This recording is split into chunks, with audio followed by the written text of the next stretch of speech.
YSR Congress party కార్యకర్తల మనోభావాలు దెబ్బతీస్తే సహించేది లేదని ఆ పార్టీ రాష్ట్ర ప్రధాన కార్యదర్శి ఒంగోలు పార్లమెంటు ఇన్ఛార్జ్ చెవిరెడ్డి భాస్కర్ రెడ్డి హెచ్చరించారు.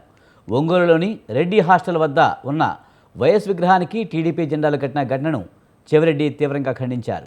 దివంగత మహానేత వైఎస్ రాజశేఖర రెడ్డి రాష్ట్ర ప్రజల ఆరాధ్య దైవమన్నారు. పేదల కోసం ఎన్నో పథకాలు అమలు చేస్తున్న నాయకుడి విగ్రహానికి టీడీపీ జెండాలు కట్టి అవమానించడం మంచి పద్ధతి కాదన్నారు. ఒంగోలు ఎమ్మెల్యే ఆయన తమ్ముడికి మధ్య గొడవలు ఉంటే ఆ ఇద్దరే చూసుకోవాలని, తమ కార్యకర్తల మనోభావాలు దెబ్బతీస్తే పరిణామాలు తీవ్రంగా ఉంటాయని హెచ్చరించారు.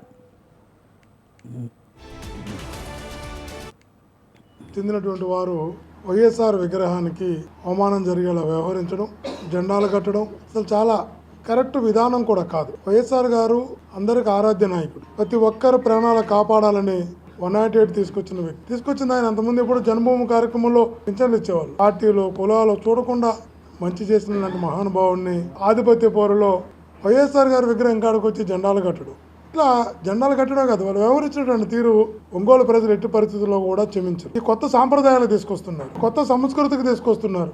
ఒకటి మాట చెప్తున్నాం, మా కార్యకర్తల మనోభావాలు దెబ్బతినేలా, మా నాయకులను అవమానపరిచేలా ఎవరు వ్యవహరించినా కూడా పరిణామాలు తీవ్రంగా ఉంటాయని హెచ్చరిస్తారు. ఎవరైనా కూడా పశ్చాత్తాపడేలా